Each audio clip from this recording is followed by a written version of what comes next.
আল্লাহ রাব্বুল আলামিন বলেন, ইন্নাল্লাহা আসতাফা আদামা ওয়া নূহান ওয়া আলা ইব্রাহিম ওয়া আলা ইমরান আলাল আলামিন।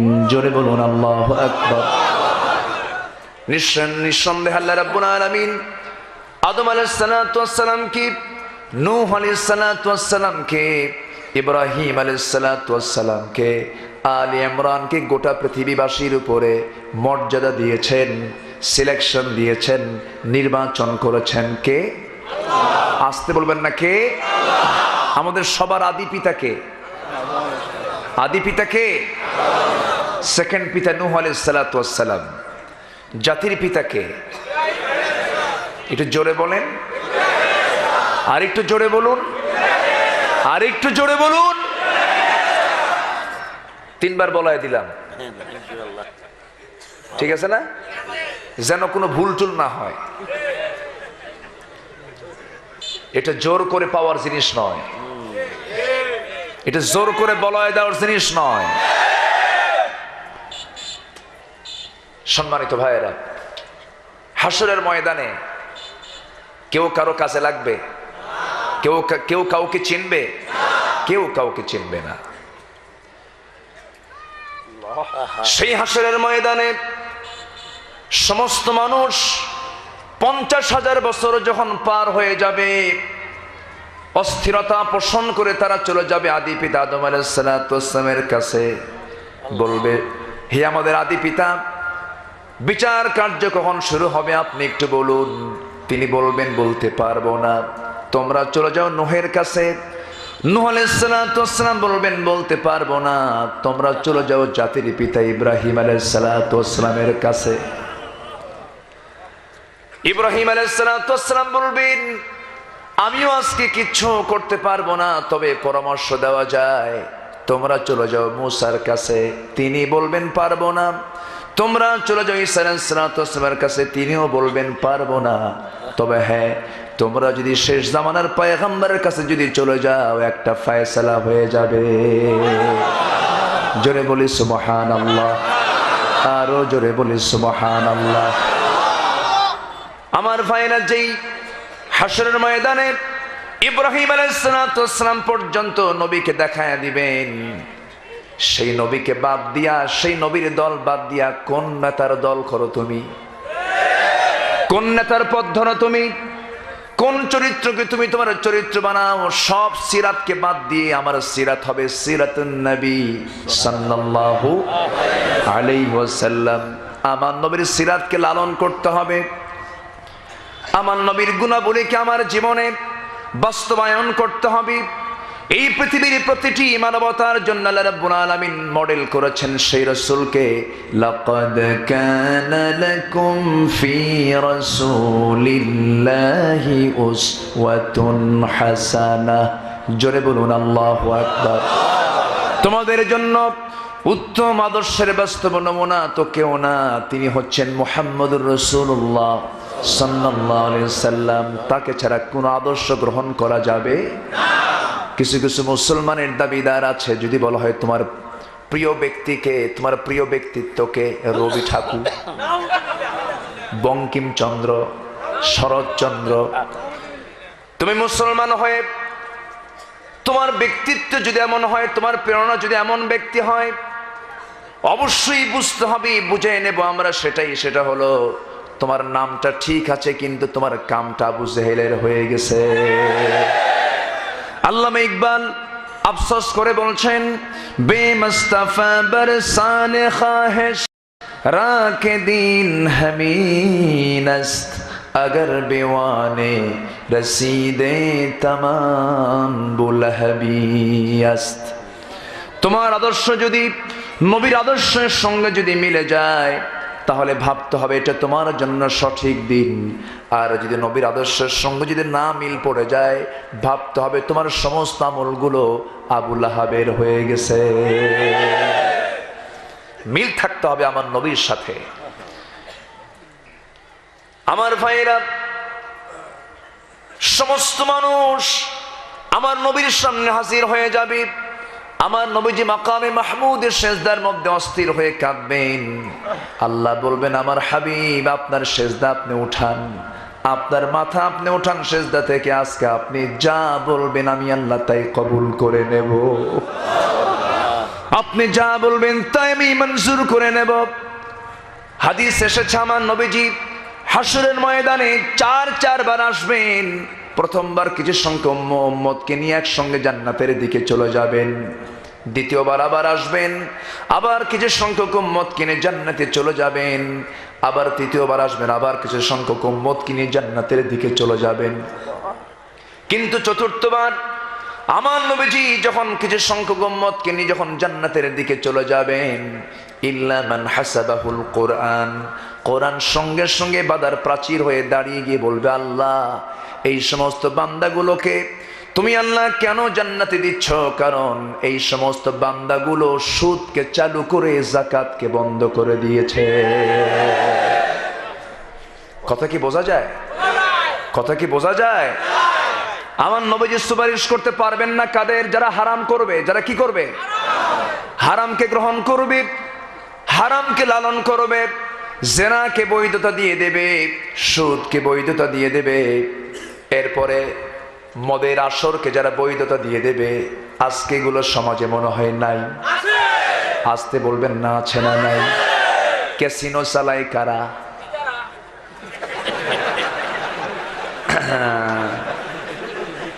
খুব সুন্দর,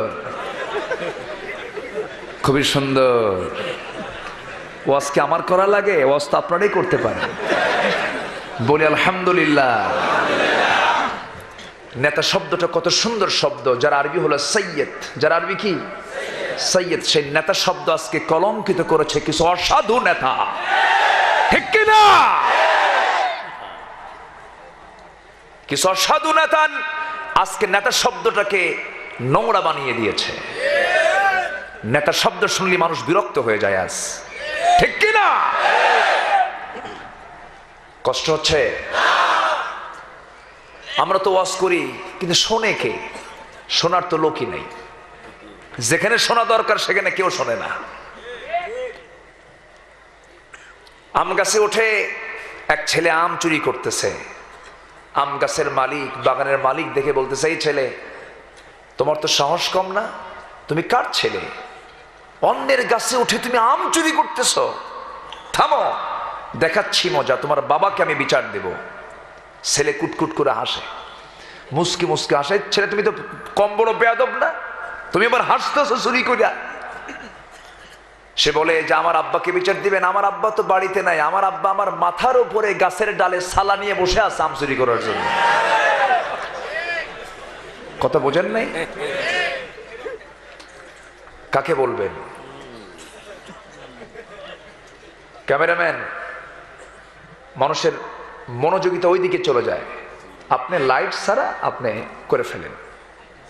সম্মানিত ভাইয়েরা, কষ্ট হচ্ছে আপনাদের? আলোচনা চালাবো? জোরে বলি ইনশাআল্লাহ। দেশের সম্পদের কোনো ঘাটতি নেই আমার দেশে। কক্সবাজারে যা আছে গোটা দেশ চলবে এটা দিয়া। আল্লাহু আকবার। আমার দেশের সমুদ্র আছে, নদী আছে, বিল আছে, ঝিল আছে, হাওড় আছে, পাহাড় আছে, বন বনানি আছে। বান্দরবন তো যেন নববধূর মতো সাজিয়ে আছে। জোরে বলেন সুবহানাল্লাহ। কি নেই? সবই তো আছে, কিন্তু নেই শুধু একটাই, সেটা হলো সৎ নেতৃত্ব নাই, ঠিক কিনা? আজকে এক নেতা যদি থাকতো বাংলার জমিন ওমরের মতো, গোটা পৃথিবীর এক নম্বর রাষ্ট্রে পরিণত হতো বাংলার জমিন, কিন্তু নাই। 1975 সালে 15 আগস্টে এদেশের স্বাধীনতার স্থপতির ইন্তেকাল হয়। জানুয়ারিতে উনি একটা বক্তৃতা করেছিলেন। উনি বলেছিলেন, বিদেশ থেকে টাকা ভিক্ষা করে আনি আর চোররা সব খাইয়া শেষ করে। সেই চোরের আওলাদরা এখনো আছে না নাই? আসতে বলবেন না, আছে না নাই? এখনো আছে। সম্মানিত ভাইয়েরা, আমার এমন একটা সাবজেক্ট আজকে দেওয়া হয়েছে, দারুণ গরম, কোনটা হালাল আর কোনটা হারাম বোঝেন নাই? সম্মানিত ভাইয়েরা, সুদ মারাত্মক একটি গুনাহ। সুদের কারবার যে করে সে যেন কোমরে গামছা বেঁধে আল্লাহর বিরুদ্ধে যুদ্ধে নামে। জোরে কোন নাউযুবিল্লাহ, জোরে কোন নাউযুবিল্লাহ। সুদের ধারে পাশে যাওয়া যাবে? আসতে বলবেন না, যাওয়া যাবে? সুদ খাওয়া কি? আসতে খাবেন, সুদ খাওয়া কি? কিন্তু হারাম তো ঠিকই বললেন, কিন্তু আমরা তো এই হারাম থেকে কেউ বাঁচতেছি না, কেউ তো রেহাই নাই। প্রত্যক্ষ না হলেও পরোক্ষভাবে সুদের সঙ্গে সম্পৃক্ততা সব পীর সাহেবদেরও আছে না নাই? সবারই আছে। আপনার দরবার থেকে মুরিদের প্রোডাকশন দিয়ে আপনি সুদ বন্ধ করতে পারবেন না। এরকম লক্ষ লক্ষ ওয়াজ মাহফিল করে আপনি সুদ বন্ধ করতে পারবেন না। সুদ বন্ধ হবে যাকাত ভিত্তিক অর্থনীতি চালু করে দিলে পরে।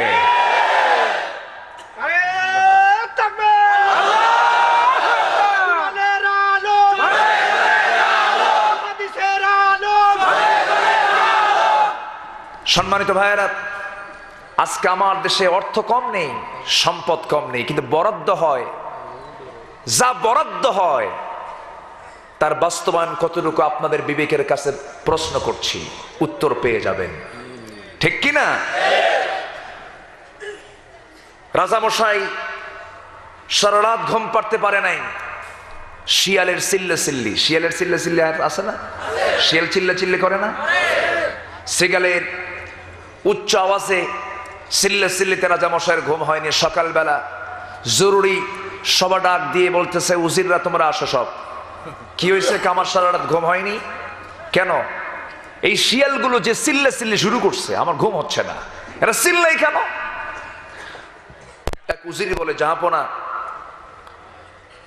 চিল্লে চিল্লির কারণ হচ্ছে, এরা চিৎকার করার কারণ হচ্ছে মাঘ মাস তো দারুণ ঠান্ডা, ঠান্ডার কারণে কম্বলের অভাবে এরা চিল্লাচ্ছে। কি কথা কি বুঝতেছে? রাজামশাই বলতেছে, তাই যদি হয় আজকে আমি কম্বল বরাদ্দ করলাম, তবুও যেন আমার ঘুম নষ্ট না হয়। কম্বল বরাদ্দ হয়ে গেছে। উজির কম্বল পাস করছে শিয়ালের জন্য। কার জন্য? শিয়ালের স্থায়ী কম্বল আছে না নাই? শিয়ালের গায়ে স্থায়ী কম্বল কে দিয়েছেন? আল্লাহ দিয়েছেন। পরের রাতে রাজামশাই ঘুমাতে যায়, দেখে গত রাতের যে আওয়াজ তার চেয়ে আওয়াজ আজকে রাতে বেশি। সকালবেলা আবার মন্ত্রীদেরকে ডাক দিয়ে বলল, তোমরা আমাকে যে পরামর্শ দিছো সেই পরামর্শের আলোকেই আমি কম্বল বরাদ্দ দিলাম, এরপরে তো ওদের আওয়াজ আরো বাড়ছে, এর কারণটা কি? উজির বলে, জাহাপনা, এই রাতে যে আওয়াজটা আপনি বাড়া দেখেছেন, আপনার ঘুম হয়নি হয়তোবা, কিন্তু এই চিল্লানোর মূল কারণ হচ্ছে আপনি যে কম্বলটা দিয়েছেন, এই কম্বল পাওয়ার পরে তারা আপনার ব্যাপারে খুব খুশি হয়ে আপনার শুকরগুজার করছে। কি কথা কি বুঝতেছেন? এই হচ্ছে অবস্থা। সম্মানিত বন্ধুগণ, আমরা হারামকে হারাম বলবো, হালালকে হালাল বলবো, তাহলে জান্নাত পেয়ে যাব। কথা বোঝা গেল? হারামকে কি বলবো? হালালকে হালাল। আমাদের জিহ্বা হতে হবে দুই রকম না এক রকম? আমাদের জবান হবে দুই রকম না এক রকম? এক রকম। আল্লাহ রাব্বুল আলামিন বলেন সূরাতুল আহজাবের শেষের দিকে, ইয়া আইয়ুহাল্লাযীনা আমানু তাকুল্লাহা ওয়া কুলু কাওলান সাদীদা يصلح لكم أعمالكم ويغفر لكم ذنوبكم ومن يطع الله ورسوله فقد فاز فوزا عظيما জোরে বলুন আল্লাহু আকবার। ঈমানদারেরা, তোমরা আমাকে ভয় করো, আমাকে ছাড়া তোমরা কাউকে ভয় করবে না। ভয়ের স্থান শুধু আমার ক্ষেত্রে তোমরা বরাদ্দ করে দাও। আমাকে ছাড়া কাউকে ভয় করবে না, কারো চোখ রাঙ্গানিকে ভয় পাবে না।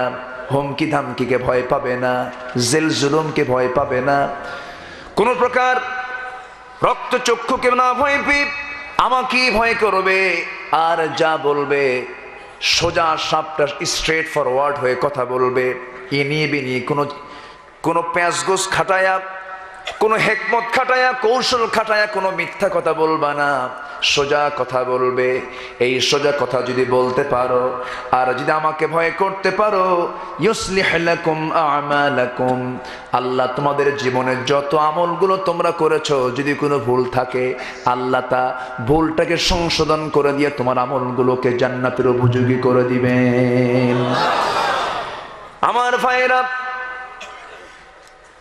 একজন বান্দার জন্য একটা আমলই যথেষ্ট। যদি কোনো বান্দা তার নিজের জিহ্বাকে কন্ট্রোল করতে পারে তথা যদি মিথ্যাকে ছেড়ে দিতে পারে আর যদি সত্যবাদীর পরিচয় যদি দিতে পারে, ওই সত্যবাদী তাই তাকে জান্নাতের দরজায় নিয়ে চলে যাবে। আমার বন্ধুগণ, এই পৃথিবীতে একজন মানুষের রেকর্ড, একজন ব্যক্তি সারা জীবনে যার কৌতুক কোনো মিথ্যা কথা ছিল না, যার জীবনে একটা মিথ্যা কথা মুখ থেকে বের হয় নাই, তিনি হচ্ছেন মুহাম্মদুর রাসূলুল্লাহ। মুহাম্মদুর রাসূলুল্লাহ, সেই নবীর জীবনে একটা মিথ্যা কথা নাই। তিনি কি রাজনীতি করেন নাই? আসতে বলবেন না, করেন নাই। তিনি কি রাষ্ট্র চালান নাই? তিনি কি বিচার করেন নাই? চুরির বিচার করেছেন মুহাম্মদ সাল্লাল্লাহু, ডাকাতের বিচার করেছেন মুহাম্মদ সাল্লাল্লাহু, জেনার বিচার করেছেন মুহাম্মদ সাল্লাল্লাহু আলাইহি ওয়াসাল্লাম। চুরি করে ধরা পড়েছি, নবীর কাছে বিচার চলে এলো। নবী আয়াতটা তেলাওয়াত করলেন আর বললেন, এই আয়াতের কার্যকর, এই আয়াতের তোমরা বাস্তবায়ন করো। আস-সারিকু ওয়াস-সারিকাতু ফাকতাউ আইদিয়াহুমা, চোর এবং চন্নি প্রমাণ হয়ে গেছে, তার হাতটা কাটতে হবে। কার হুকুম? জনতার সামনে উপস্থিত সমস্ত লোকজনের সামনে তার হাতটা কাটা পড়বে, এটা আল্লাহ তাআলার বিধান। রাসূল কার্যকর করেছেন, নিজে প্র্যাকটিক্যাল তিনি কার্যকর করে দেখিয়ে দিয়েছেন। সম্ভ্রান্ত পরিবারের একজন, সম্ভ্রান্ত বংশের একজন নারী চুরি করে ধরা পড়ল। নবীজি বললেন, হাত কেটে দাও। ওই বংশের লোকজন ওমরে ফারুক রাদিয়াল্লাহু আনহুর কাছে এসে বলছি, ওমরে ফারুক, তোমার সঙ্গে তো বিশ্ব নবীর দারুণ সম্পর্ক, এই উচ্চ বংশের মেয়ে, তার হাত কাটলে তো এই বংশের নাক, এই বংশের তো সুনাম নষ্ট হয়ে যায়, বংশের সম্মানটা ধ্বংস হয়ে যায়। আপনি যদি একটু সুপারিশ করেন, নবীজি এটাকে ক্ষমা সুন্দর দৃষ্টি তিনি দেখতে পারেন, মাফ করে দিতে পারেন, সুন্দর ক্ষমা সুন্দর দৃষ্টিতে এটা দেখতে পারেন। এইরকম করে ওমরে ফারুকের কাছে যখন তারা বারবার প্রেসার দিচ্ছিল, ওমরে ফারুকের দিলটা নরম হয়ে গেল। নবীর কাছে সে বলছেন, ইয়া রাসূলুল্লাহ, দেখুন তো একটু বিবেচনা করা যায় কিনা, আমি একটু আপিল করলাম, মেয়েটাকে মাফ করে দেওয়া যায় কিনা। আমার নবীর চেহারা রক্তিমাকার ধারণ করলো, খেপে গেলেন, রেগে গেলেন। এবং রাসূল বলছেন, নরে ওমর, তোমার দারাজ কণ্ঠ আজকে কোথায় হারিয়ে গেল? আজকে যদি ওই উচ্চ বংশের ফাতিমা না হইয়া, ওই মহিলা ফাতিমা ওই বংশের মেয়ে না হয়ে যদি আমার মেয়ে ফাতিমাও হয়ে যেত, আর চুরি করে যদি ধরা পড়ে যেত সবার চোখের সামনে, আমার মেয়ের হাত আমি রাসূল নিজে কেটে ফেলে দিতাম। একটু আস্তে বলেন সুবহানাল্লাহ, জোরে বলুন সুবহানাল্লাহ। আইন সবার জন্য, আইন সবার জন্য। আমার দেশে আস্তে কলকে গরিবের মেয়ে বাড়ি থেকে 4-5 দিন না থাকলে, বাড়ি থেকে চলে গেছে কোথাও, তখন কি বলে? হ্যাঁ, পালায়ে গেছে, বের হয়ে গেছে। তুমি কি জানো অমুকের মেয়ে নাই, বের হয়ে গেছে। আর ধনী ঘরের পরিবার, ধনী পরিবারের কোনো মেয়ে যদি বাড়ি থেকে 8-10 দিন না থাকে, কোথায় গেছে? একটু বেড়াতে গিয়েছে, ঠিক কিনা? যে দেশের বিচারের স্বাধীনতা নেই, এই স্বাধীনতা কোনোদিন স্বাধীনতা হতে পারে না, ঠিক কিনা? সকল স্বাধীনতা নিশ্চিত করার আগে জনগণকে দিতে হবে কথা বলার স্বাধীনতা, কাজের স্বাধীনতা, ঠিক কি না? আজকে আমরা কোথায় আছি? আমার নবীজি সবকিছুর তিনি মডেল ছিলেন। সিরাত মাহফিল তো, নবীজির জীবন থেকে কিছু কথা বলা দরকার, আছে না নাই? আসতে বলবেন না, আছে না নাই? আছে। নবীজি ডাকাতের বিচার করেছেন, আমার রাসূল খুনের বিচার করেছেন। খুন করেছে, তাকে ছাড়েন নাই। আমার রাসূলের কাছে এসে একজন কালিমা পড়ে মুসলমান হয়ে গেছে, কিন্তু মুনাফিক, অসুস্থ হয়ে গেছে। রাসূল বললেন, তুমি অমক এলাকায় কিছু উট নিয়ে আছে, উটনির দুধটা তুমি পান করো, সুস্থ হয়ে যাবে। উটনির দুধ পান করে সে সুস্থ হয়ে যায়। তো অনেকগুলো উটের একজন রাখাল ছিল, সে ভাবলো এই রাখালকে যদি আমি হত্যা করতে পারি, এই উটগুলো আমি অপহরণ করতে পারবো। চিন্তা করেন, সুস্থ হয়ে রাখালকে হত্যা করে উটগুলো সব অপহরণ করে নিয়ে চলে যাচ্ছিল। এইদিকে জিবরিল আমিন রসুলের কাছে খবরটা দিয়ে দিয়েছেন। রসুল খবর জানতে পেরে বললেন, তাড়াতাড়ি ওরা যেখানে পাও ধরো। ধরা হলো। ধরার পর রসুল বললেন, ওই রাখালকে যেমন করে হত্যা করেছে ওকে তেমন করে হত্যা করো। আল্লাহু আকবার বলবেন না? আমরা শুধু ওয়াজ শুনেছি, রসুল ছিলেন দয়ার সাগর, খালি মাফ করে দিছে। খালি এই ওয়াজই শুনলাম সারা জীবন। আমার রাসূল ছিলেন আইনের ব্যাপারে দারুণ কঠোর, ঠিক কিনা? আমার নবীজি বললেন, ওকে তেমন করে শাস্তি দাও যেমন করে ওই রাখালটিকে সে শাস্তি দিয়েছে। হাদিস এসেছে, নবীজি অর্ডার দিলেন, তার হাত এবং পা দুইটা বেঁধে রাখা হলো, মরুর তপ্ত বালুতে চিৎ করে শুয়ে রাখা হয়েছে। পানির জন্য ছটফট করছিল লোকটা। ওই খনি বারবার যখন পানির জন্য সে ছটফট করে, সাহাবা একরামের ভিতরে একটু দয়া হচ্ছিল। নবীর কাছে বলা হলো, ইয়া রাসূলুল্লাহ, ওই খনি তো কিছু পানি চায়, আমরা তাকে পানি দেব নাকি? রাসূল বললেন, শোনো, যখন সে ওই রাখালটাকে হত্যা করেছিল সে কি তাকে পানি দিয়েছে নাকি না পানি দেয় নাই? আমার রাসূল বললেন, খবরদার খবরদার, এক চুল পরিমাণ পানি যেন তার মুখের মধ্যে না ঢোকে। এটাই হলো আইন। হাদিস এসেছে, সেই খনি পানি না পেয়ে তপ্ত মরুর সেই বালুগুলো চাটতেছিল, পানির জন্য ছটফট করছিল। নবীর অর্ডার ছিল, খবরদার তাকে তোমরা বিন্দু পরিমাণ পানি দিবা না। সেই তপ্ত বালুতে সে ছটফট করতে করতে দুনিয়া থেকে বিদায় নিয়েছে, কারণ সে তো একজন মানুষকে খুন করেছে, ঠিক কিনা বলেন? এই বিধানটা কার? আসতে বলবেন না, এই বিধানটা কার? আল্লাহ পাকের বিধান। সেই বিধানের দিকে ফিরে আসতে হবে, সেই বিধানকে সম্মান করতে হবে, সেই বিধানকে সমাজে বাস্তবায়ন করার জন্য চেষ্টা চালাতে হবে। আমার নবীজির নামাজ পড়তে কোনো বাধা ছিল না।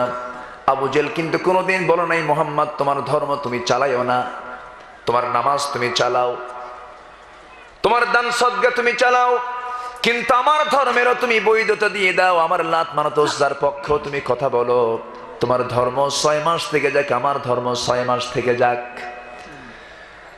তুমি আমাকে বলো, আমি তোমাকে বলবো, দুইজন মিলেমিশেই চলবো। যেমন করে আজকের সমাজে কিছু কিছু পরিবার গড়ে উঠেছে, স্বামী হলো মুসলমান, বউ হলো হিন্দু।